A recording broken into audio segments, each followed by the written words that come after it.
يا أيها الناس اتقوا ربكم الذي خلقكم من نفس واحدة وخلق منها زوجها وبث منهما رجالا كثيرا ونساء واتقوا الله الذي تساءلون به والأرحام إن الله كان عليكم رقيبا يا أيها الذين آمنوا اتقوا الله وقولوا قولا سديدا يصلح لكم أعمالكم ويغفر لكم ذنوبكم ومن يطع الله ورسوله فقد فاز فوزا عظيما أما بعد فإن أصدق الحديث كتاب الله وخير الهدي هدي محمد صلى الله عليه وعلى آله وسلم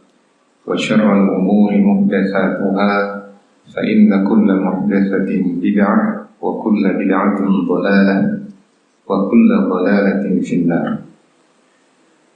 Ikhwani wa akhwati fillah, saudaraku kaum muslimin wal muslimat dimanapun Anda sekalian berada, semoga Allah Subhanahu wa taala senantiasa memberikan taufik dan pertolongan kepada kita.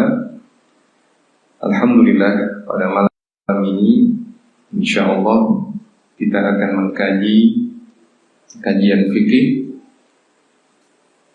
Namun berbeda seperti kajian biasanya, kita membahas Kitabul Buyu, pembahasan tentang jual beli. Jazakallahu khairan. Pada malam ini, karena kita sudah berada di pertengahan bulan Sya'ban, nisfu Sya'ban ya, kita merayakan nisfu Sya'ban dengan taklim, dengan kajian. Nah, karena sudah berada di bulan Sya'ban, berdekatan dengan bulan Ramadan, kita akan membahas kajian fikih tentang puasa. Kita akan membaca hadis-hadis di dalam kitab Bulughul Maram, kitab yang disusun oleh Al-Hafidz Ibnu Hajar Al-Asqalani rahimahullah. Kita akan membaca pada kitab Siyam, kitab tentang puasa. Kita baca hadis yang pertama. Beberapa hadis di permulaan kitab Bulughul Maram dalam kitab Siyam ini membahas tentang larangan berpuasa mendahului kepastian masuknya Ramadan atau di hari-hari yang meragukan. Kemudian juga nanti akan ada hadis tentang bagaimana cara menentukan masuknya bulan Ramadan. Kita baca hadis pertama, an Abi Hurairah radhiyallahu anhu qala, dari Abu Hurairah, semoga Allah meridainya, beliau berkata, qala Rasulullah sallallahu alaihi wasallam, Rasulullah sallallahu alaihi wasallam bersabda, la taqaddamu ramadhana bisawmi yaumin wala yaumaini. La taqaddamu, janganlah kalian mendahului Ramadan bisawmi yaumin wala yaumaini, dengan berpuasa sehari atau 2 hari sebelumnya. Janganlah kalian mendahului Ramadan dengan berpuasa sehari atau 2 hari sebelumnya. Illa rajulun kana yasumu shawman falyasumhu. Kecuali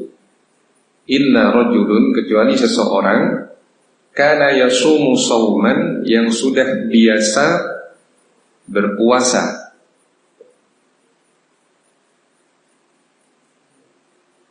Dia sudah punya kebiasaan puasa bertepatan dengan sehari atau 2 hari sebelum masuknya Ramadan, falyasumhu, maka silakan dia berpuasa. Janganlah kalian mendahului Ramadan sehari atau 2 hari sebelumnya, kecuali jika dia sudah biasa berpuasa, maka silakan dia berpuasa. Muttafaqun alaih. Hadis riwayat Al-Bukhari dan Muslim, disepakati oleh keduanya. Kita alhamdulillah, kapan kita mulai berpuasa Ramadan itu menunggu keputusan dari waliul amr, dari pemerintah kita. Insyaallah kalau tidak salah tanggal 23 April pemerintah akan melaksanakan sidang isbat untuk memutuskan hasil laporan-laporan dari daerah-daerah yang melihat hilal. Nah, juga memang ada unsur hisabnya. Nah, tapi tidak murni hisab. Kita tinggal menunggu keputusan mereka, keputusan waliul amr. Kalau sudah jelas, maka kita tidak boleh berpuasa sehari atau 2 hari sebelum kepastian itu. Bulan dalam Hijriyah itu kan ada 29 atau 30 hari. Kalau tidak 29, 30. Tidak mungkin jumlah bulan Hijriyah itu 28. Tidak mungkin. Atau 31. Tidak mungkin. Kata Nabi, asy-syahru hakadha wa hakadha. Bulan itu kalau tidak 30 ya 29. Kalau bulan Hijriyah. Maka jangan kita berpuasa dalam rangka kehati-hatian pada 29 Sya'ban atau 28 Sya'ban. Tanggal 28 Sya'ban kita puasa. Oh, saya mau puasa. Siapa tahu ini memang sebenarnya sudah masuk Ramadan. Cuma orang tidak banyak yang tahu. Saya mau hati-hati saja. Nah. Boleh apa tidak? La taqaddamu. Jangan kalian mendahului. Tidak boleh. Sehari atau 2 hari sebelum Ramadan. Di akhir-akhir Sya'ban, niat puasa untuk berhati-hati. Maka ini tidak diperbolehkan. Karena itu tidak setiap sikap berhati-hati itu baik. Contoh berhati-hati yang dilarang adalah berhati-hati takutnya sebenarnya sudah masuk Ramadan, tapi orang-orang banyak yang tidak puasa. Saya pingin coba sajalah saya mau puasa di akhir Sya'ban, sehari atau 2 hari sebelumnya. Maka ini bukannya dapat pahala, justru dapat dosa. Karena dia melanggar larangan Nabi dalam hadis Abu Hurairah riwayat Al-Bukhari dan Muslim ini. Illa rajulun kana yasumu shauman falyasumhu. Kecuali jika seorang itu biasa berpuasa. Dia biasa berpuasa Senin, Kamis. Memang kebiasaan dia, kebiasaan yang baik. Pas tanggal 29 bertepatan dengan hari Senin, kebiasaan dia puasa. Maka silakan puasa, seteruskan kebiasaan baik itu. Tidak terhalangi dengan hadis ini. Nah. Atau orang masih punya tanggungan puasa, belum lunas. Tahun kemarin dia punya tanggungan puasa, tidak berpuasa 3 hari karena safar misalkan, atau karena sakit tidak berpuasa. Sudah diganti 2 hari, tinggal 1 hari, cuma hari itu adalah hari 29 Sya'ban. Bagaimana? Nabi menyatakan jangan mendahului Ramadan berpuasa sehari atau 2 hari. Ini sehari. Tidak mengapa, karena Anda menjalankan kewajiban. Harus diganti. Nah,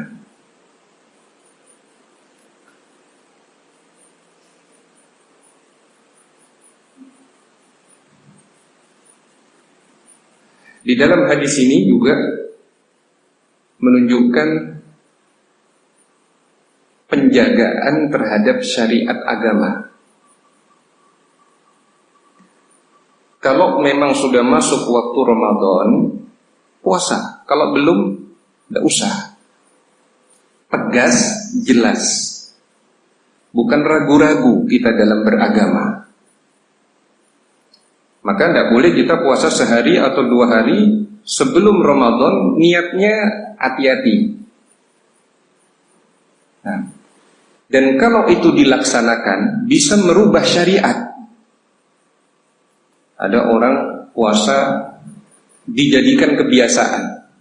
Setiap kali mau Ramadan, di akhir Sya'ban dia niat puasa. Saya puasa saja untuk hati-hati. Dia puasa sehari. Jadi kebiasaan tiap tahun diperhatikan sama anaknya. Orang tua ini yang sudah biasa berpuasa sehari sebelum masuknya Ramadan karena kehati-hatian, itu kemudian meninggal. Anaknya meneruskan. Anaknya meneruskan, kemudian cucunya meneruskan, sehingga keturunannya akan menganggap bahwa disyariatkan puasa sehari sebelum Ramadan. Niat awalnya mungkin, niatnya ayah saya itu bagus, dia untuk berhati-hati. Saya mau niru ayah saya. Bukan berlandaskan dalil, bukan berlandaskan hadis. Cucunya kemudian menambah sehari lagi sebelum hari itu. Jadi 2 hari sebelumnya. Terus begitu. Sehingga ada tambahan-tambahan terus dalam syariat itu.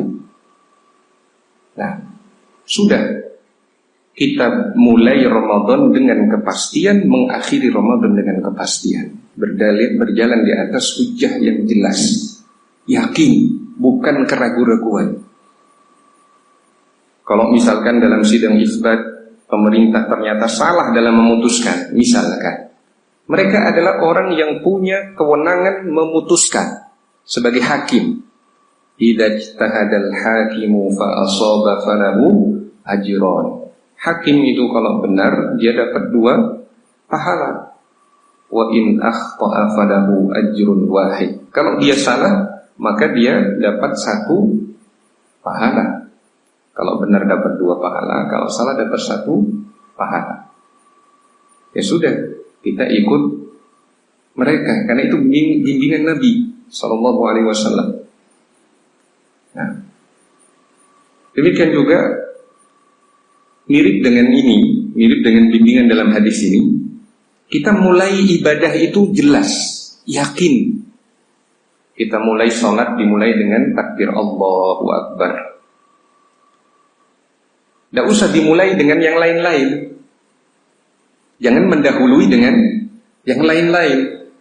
Saya takut diganggu syaitan. Saya mau baca surat An-Nas, Al-Falaq sebelum baca takbir. Nah, jadi kebiasaan. Nah, akhirnya bisa mempengaruhi persepsi orang terhadap pelaksanaan ibadah itu. Yang saya tahu tetangga saya itu kalau mau sholat selalu baca Qul huwallahu ahad, Qul a'udzu birabbil falaq, Qul a'udzu birabbin nas. Kayaknya tujuannya baik supaya tidak diganggu setan. Nah, saya juga mau ngamalkan itu. Akhirnya ikut lagi. 1 menjalankan, 2 menjalankan, akhirnya tersiar. Jadi kebiasaan kalau mau memulai sholat, bukan takbir yang pertama dibaca, tapi bacaan surat tertentu. Jadi mulai ada perubahan syariat. Nah,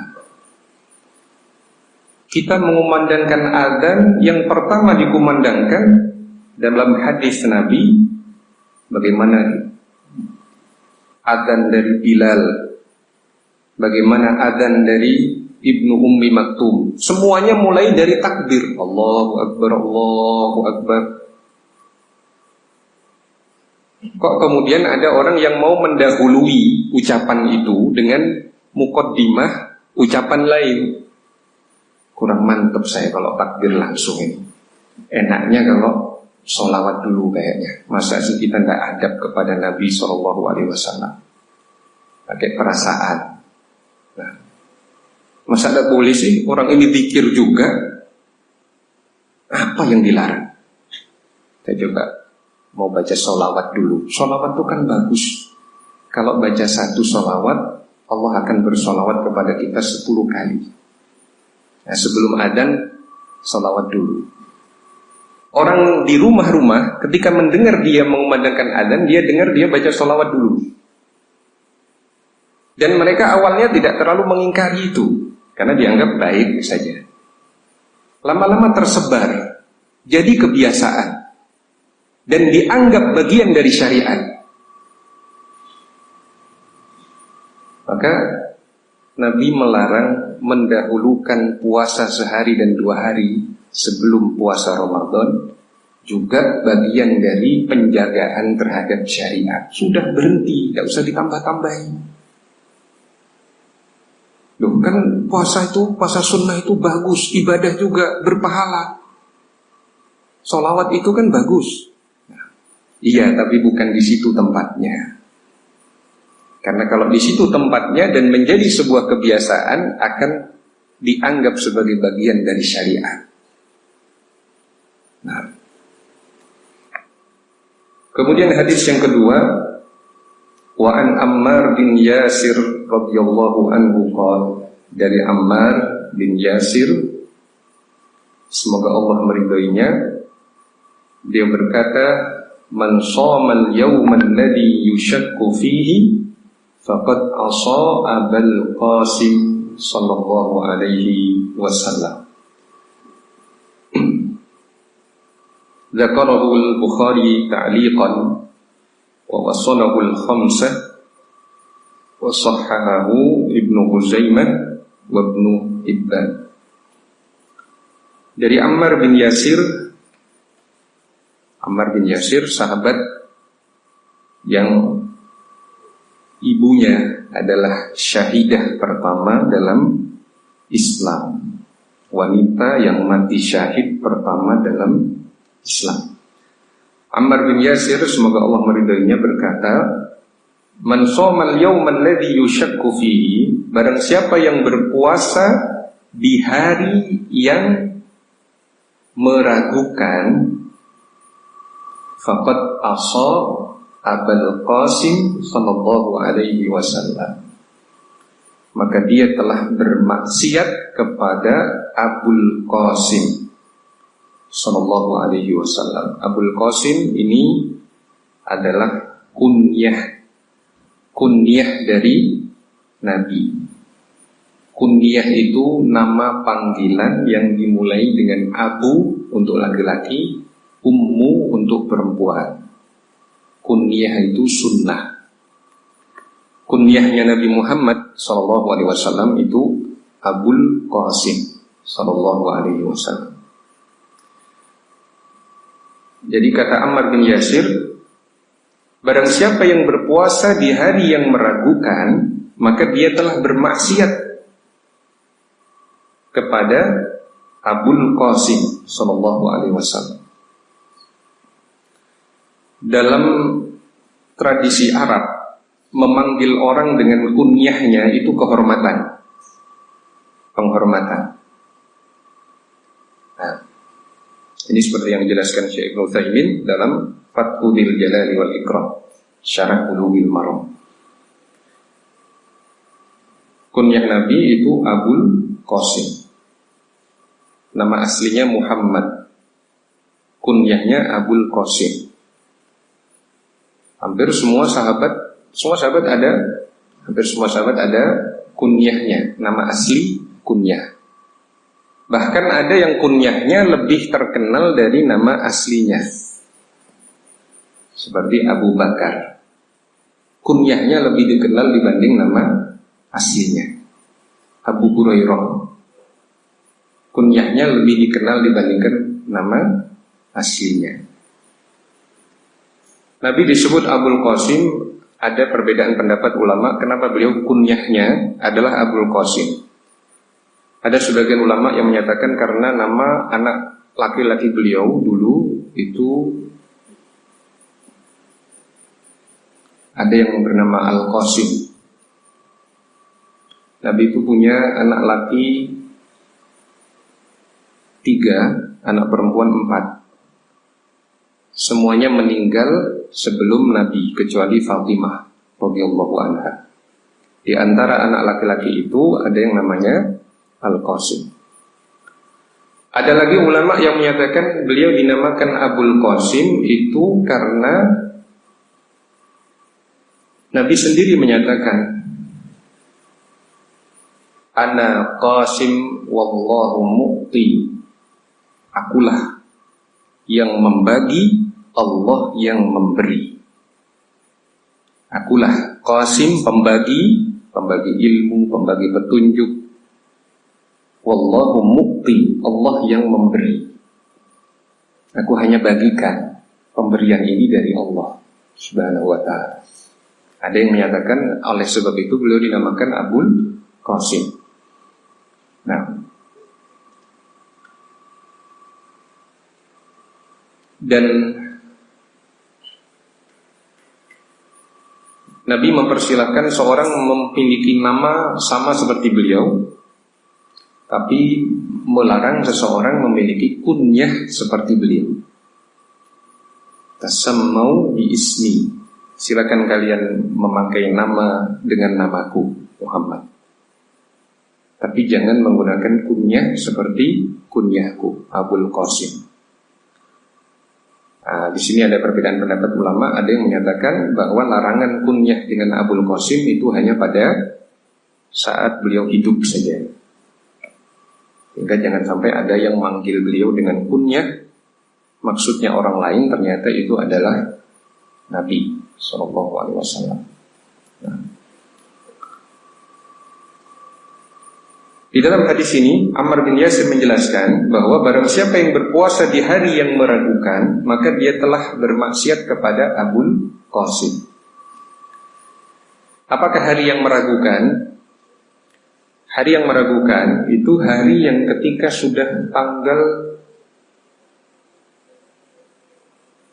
sudah melewati tanggal 29 Sya'ban. Kemudian mau lihat hilal mendung, tertutup awan, mendung. Ini meragukan. Bisa jadi ada hilal di balik sana tidak kelihatan, cuma ketutupan awan. Maka nanti di dalam hadis Ibnu Umar ada bimbingan dari Nabi dalam kondisi seperti itu adalah menggenapkan jumlah hari Sya'ban menjadi 30. Dan itu dengan keyakinan. Jangan berkata, paling sebenarnya ada hilal itu. Saya mau puasa aja dah. Saya tidak enak. Takutnya memang sudah masuk ini. Nah, itu tidak boleh. Tidak boleh berpuasa di hari yang meragukan seperti itu. Kalau dia maksa, maka dia telah bermaksiat kepada Abul Qasim Sallallahu Alaihi Wasallam. Kalau tidak ada, kita lanjut hadis berikutnya, hadis Ibnu Umar. Wa an Ibnu Umar radhiyallahu anhuma qala. Dari Ibnu Umar, semoga Allah meridhai keduanya. Meridhai Abdullah dan ayahnya Umar. Dan dua-duanya sahabat Nabi. Maka dikatakan radhiyallahu anhuma karena dia dan ayahnya adalah sahabat Nabi. Qala sami'tu Rasulullah sallallahu alaihi wasallam yaqul, saya mendengar Rasulullah sallallahu alaihi wasallam bersabda, ini terkait dengan melihat hilal, melihat bulan permulaan, bulan muda hilal. Nabi bersabda, "Idza ra'aitumuhu fasumu." Kalau kalian melihat dia, melihat hilal, maka berpuasalah. Wa idza ra'aitumuhu fa'aftiru. Kalau kalian melihat hilal lagi nanti sebagai tanda bulan Syawal masuk, fa'aftiru, berbukalah, jangan berpuasa. Fa in humma 'alaikum faqdurulah. Kalau tertutup awan, kalau penglihatan kalian tertutup awan, maka perkirakanlah.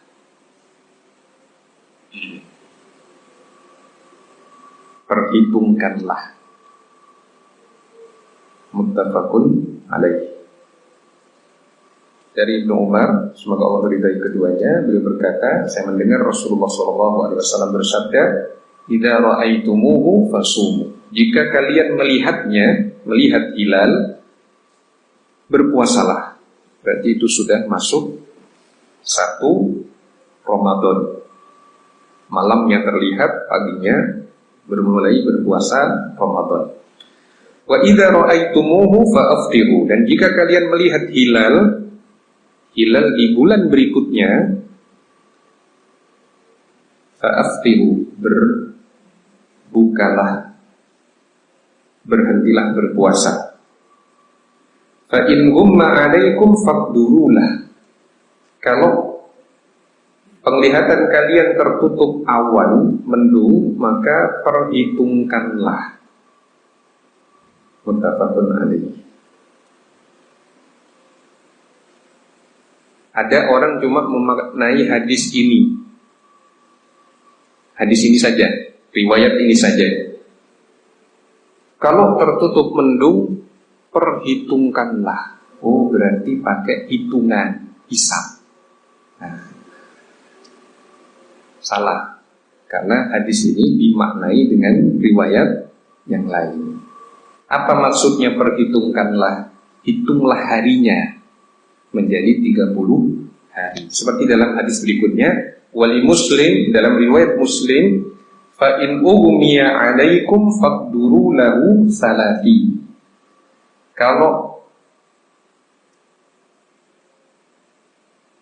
tertutup awan, perhitungkanlah harinya menjadi 30.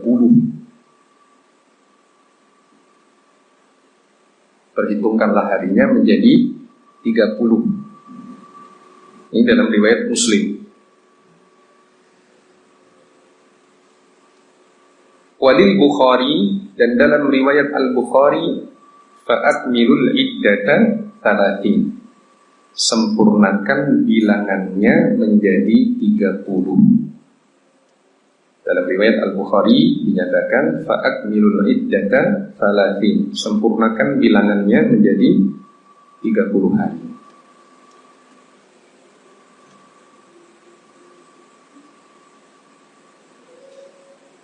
Jadi pada malam 30, ya seperti yang tadi kita sampaikan, 23 April insya Allah, malam ke-30, maka dilakukan sidang itsbat oleh pemerintah. Mereka akan berusaha melihat hilal. Kalau tertutup maka digenapkan. Fa'akmilu, sempurnakan. Jadinya Sya'ban menjadi 30 hari. Besoknya masih Sya'ban lagi, belum masuk Ramadan. Nah, wadahu fi hadithi Abi Hurairah fa'akmilu iddata Sya'ban 30. Dalam riwayat Al-Bukhari dari hadis Abu Hurairah dinyatakan sempurnakan bilangan Sya'ban menjadi 30 hari.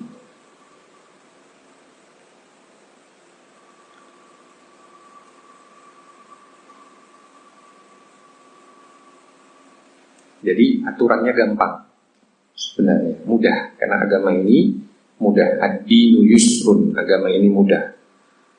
Walan yusyadu ahadukum ad-din illa ghalabah. Tidaklah seorang berusaha memberat-beratkan diri dalam menjalankan agama ini kecuali dia terkalahkan. Berhenti, tidak mau beramal, capek karena dia memberat-beratkan diri. Nah, aturannya mudah dari Nabi SAW. Coba lihat hilal di akhir bulan Sya'ban, tanggal 29 Sya'ban, mau masuk ke 30. Kalau terlihat, maka besoknya masuk Ramadan. Kalau tidak terlihat, genapkan. Bilangan Sya'ban menjadi 30, berarti besok masih Sya'ban. Sya'ban puasa 30 hari, besoknya lagi sudah tidak perlu lihat. Sudah pasti Ramadan itu.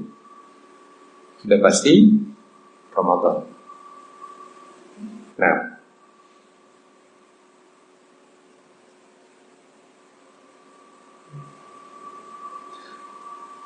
kemudian kita baca dua hadis lagi, hadis Ibnu Umar dan hadis Ibnu Abbas. Hadis yang pertama sebagai hadis di akhir majelis kita, wa an Ibnu Umar radhiyallahu anhuma qala, dari Ibnu Umar semoga Allah meridai keduanya, beliau berkata, tara an-nasu al-hilal. Orang-orang berusaha melihat hilal. Sahabat-sahabat banyak yang berpencar berusaha untuk melihat hilal. Jadi kata Ibnu Umar, tara an-nasu al-hilal. Manusia berusaha untuk melihat hilal. Fa akhbartu an-nabiy sallallahu alaihi wasallam anni ra'aituhu. Maka aku pun mengkhabarkan kepada Nabi sallallahu alaihi wasallam bahwa saya telah melihatnya. Fa shoma wa amara an-nasa bisyami. Kemudian Nabi berpuasa dan menyuruh orang-orang untuk berpuasa. Rawahu Abu Dawud wa sahhahahu Al-Hakim wa Ibnu Hibban. Diriwayatkan oleh Abu Dawud, disahihkan oleh Al-Hakim dan Ibnu Hibban. Kata Ibnu Umar, manusia berusaha melihat hilal, kemudian aku mengkhabarkan kepada Nabi SAW bahwa aku melihatnya. Kemudian Nabi berpuasa, maksudnya besoknya berpuasa, dan menyuruh manusia untuk berpuasa. Hadis riwayat Abu Dawud disahihkan oleh Al-Hakim dan Ibnu Hibban. Maka di sini menunjukkan bahwa seorang itu tidak berpuasa hanya dengan dia melihat sendirian, tapi hasil penglihatan dia dilaporkan kepada waliul amr, di masa itu Nabi SAW. Ibnu Umar tidak kemudian, saya melihat, sudahlah saya puasa sendiri besok, tidak usah saya beritahu, pokok saya yakin besok masuk sudah, biar yang lain pusing-pusing sendiri terserah, misalnya. Tidak, disampaikan kepada Nabi SAW. Maka kalau disampaikan kepada pemerintah ada dua kemungkinan diterima, kemungkinan ditolak. Karena bisa jadi ada orang main-main atau penglihatannya kabur. Sudah minus sekian, tidak pakai kacamata, lihat hilal, lapor lihat.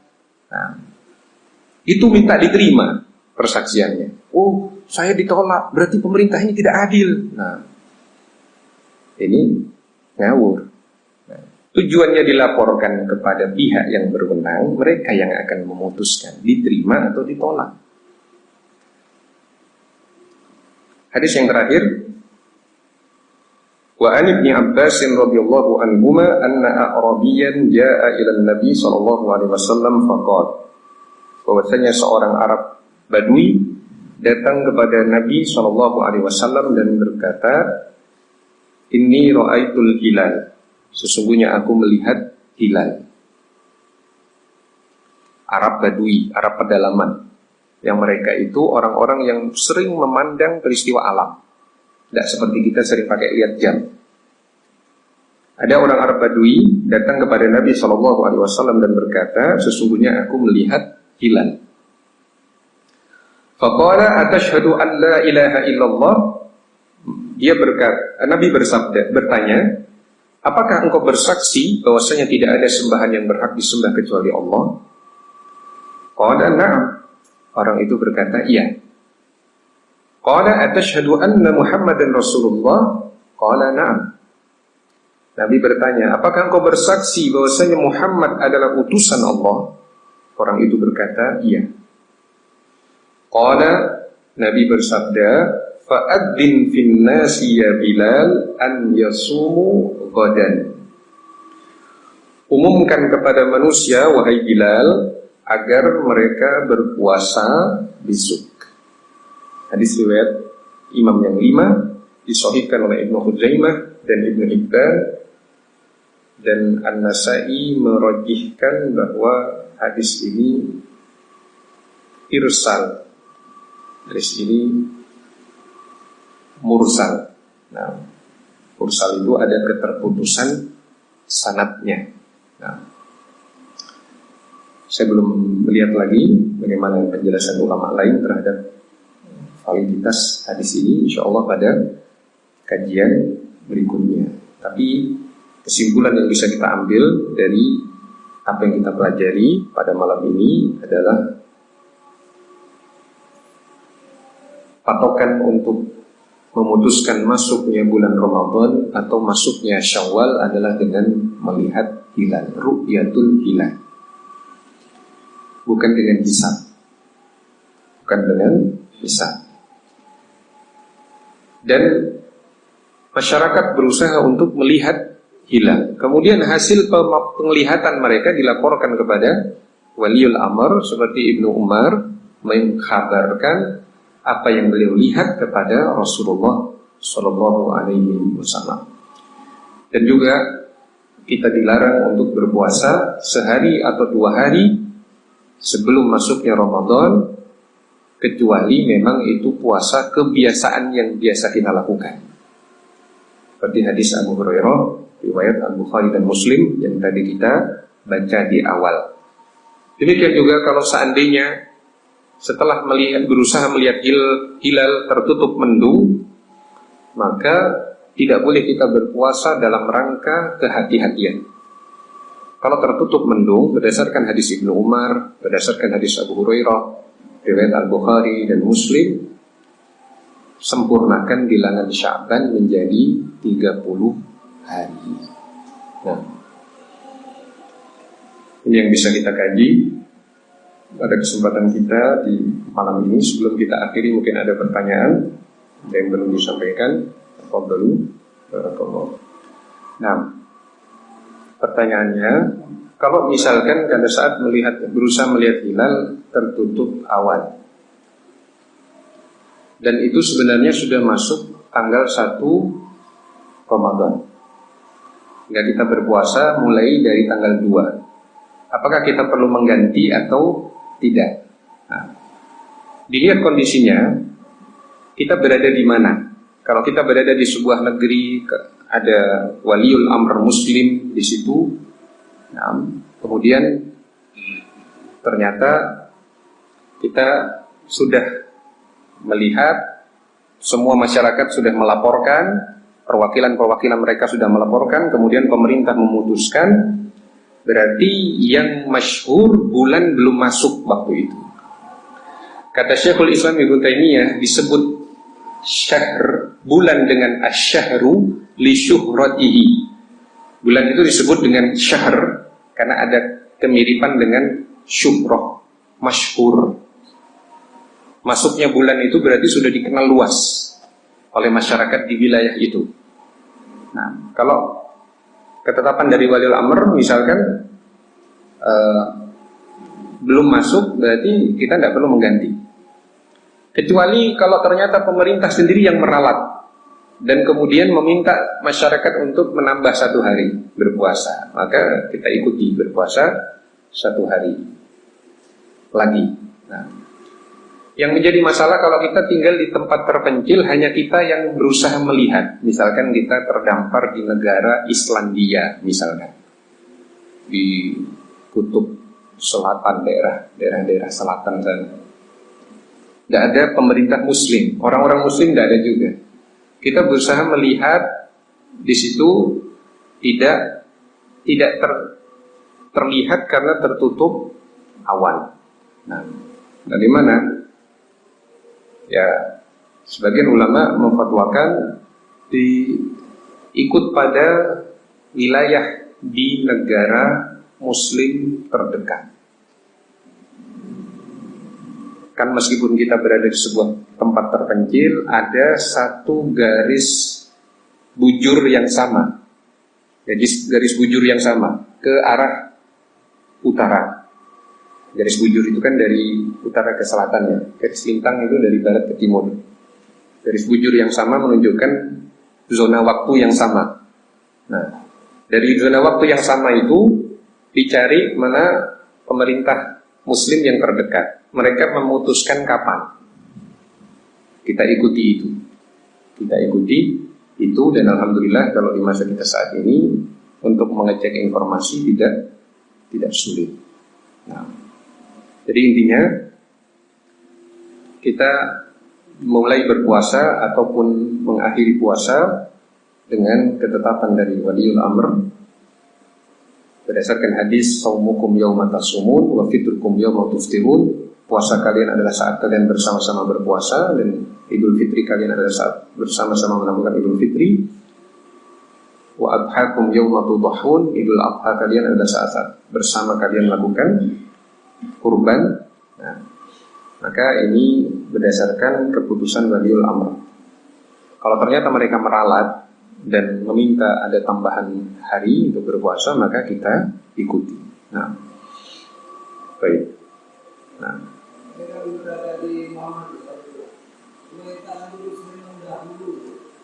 kenapa?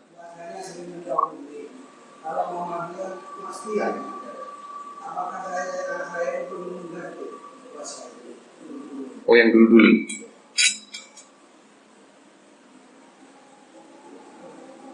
Apakah saya harus mengganti puasa yang terdahulu ketika saya ikut pandangan ormas tertentu yang keputusan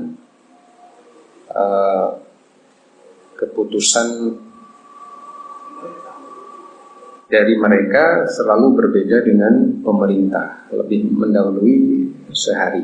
Nah, kalau itu berdasarkan sesuatu hal yang tidak kita ketahui, wallahu a'lam, insya Allah tidak perlu mengganti. Nah, wallahu a'lam. Nah, baik, itu mungkin yang bisa kita kaji pada kesempatan kita di malam hari ini. Kurang lebihnya saya mohon maaf. Subhanakallahumma wa bihamdika asyhadu an la ilaha illa anta astaghfiruka wa atubu ilaik. Wassallallahu ala nabiyyina Muhammadin wa ala alihi wa sahbihi ajma'in. Assalamualaikum warahmatullahi wabarakatuh.